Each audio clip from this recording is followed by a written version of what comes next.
il est temps de rappeler à Hibbati Fillah que nous sommes fiers de notre religion. Et nous sommes fiers de nos convictions religieuses. Et nous sommes fiers d'avoir comme messager Jésus, Isa, Moïse, Moussa, Nuh, Noé, Adam, alayhi salam, ainsi que le dernier des prophètes, Muhammad, alayhi salatu wassalam.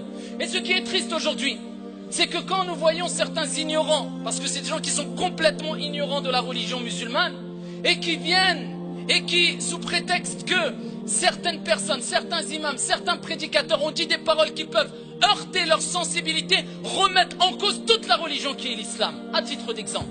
Des paroles qui sont reprises sur la femme, mais par contre ils laissent des centaines d'heures et des milliers d'heures qui sont prononcées, dites, dictées, récitées, lues par les imams, par les prédicateurs dans le monde entier sur la femme, qui valorisent la femme et qui honorent la femme, et ils prennent 4-5 paroles sur ces milliers de paroles, sur ces millions de paroles, pour prétexter que l'islam opprime la femme, que l'islam est contre la femme. Nous tenons à rappeler aux non-musulmans ignorants que quand on parle de l'islam, on s'adresse à des musulmans qui ont les tenants et les aboutissants en général de beaucoup de textes religieux.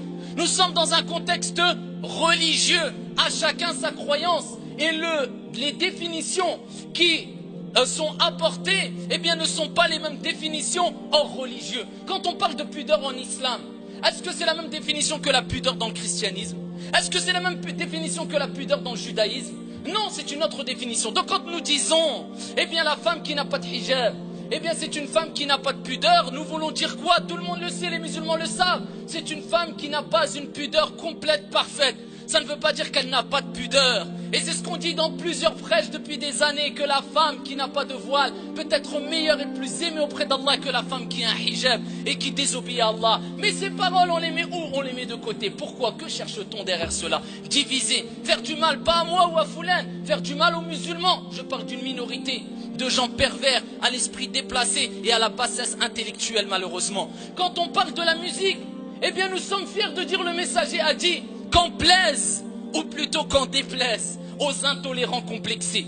Eh bien, quand on dit que le messager d'Allah a cité un récit prophétique, où il rappelle qu'il y aura, ici avant la venue de la fin des temps, eh bien des transformations. Et parmi ces transformations, des gens qui seront transformés en porcs et en singes. Parmi ces personnes-là, certaines personnes qui écoutent certains types de musique. Eh bien, nous y croyons, il le dit, c'est le prophète qui l'a dit, ce n'est pas moi. Et tous les musulmans du monde entier reconnaissent cela et citent ces récits. Eh bien, si les gens attaquent ces récits prophétiques, ils attaquent l'islam.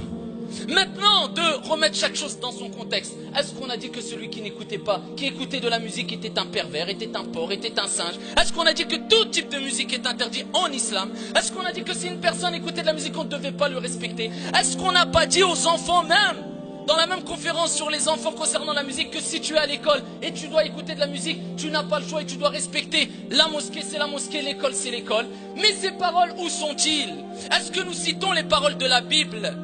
Eh bien, 5.22-23, Ephésie, eh bien, quand ici il est cité que, eh bien, la femme est soumise à son mari et le mari est le chef de la famille. Eh bien, est-ce qu'ils prennent ces passages pour mal interpréter? Non, parce qu'ils savent qu'il y a des interprétations, il y a un contexte, il y a des explications. Mais quand c'est l'islam, ça marche, c'est vite fait. Une petite vidéo, 3-4 secondes. Eh bien, c'est à ce moment-là où les musulmans doivent dire stop, touche pas à ma religion. Nos textes n'appellent pas à la haine. Nos textes n'appellent pas à la discrimination. Nos textes n'appellent pas à l'intolérance. Nos textes n'appellent pas à la haine. Nos textes n'appellent pas au terrorisme. C'est tout ce qu'on condamne de jour comme de nuit dans des milliers de vidéos.